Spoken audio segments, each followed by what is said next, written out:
আসসালামু আলাইকুম রহমতুল্লাহ। আজকে কয়েকদিন ধরে নিউজ চ্যানেলগুলোতে তিস্তা প্রজেক্ট নিয়ে যে আলোচনা চলতেছে বাংলাদেশ চীনের মাধ্যমে,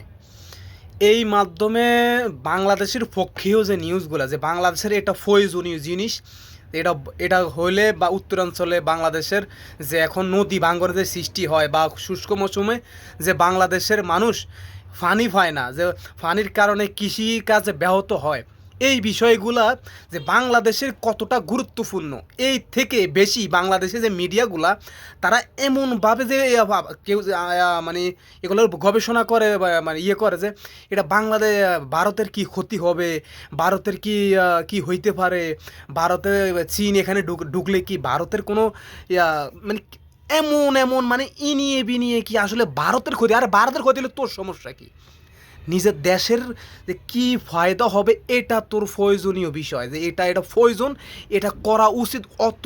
দ্রুত কত দ্রুত করা উচিত, এই বিষয়ে তুই আলোচনা করা উচিত। এটা বিষয়ে তোরা সাংবাদিকরা তোরা এটা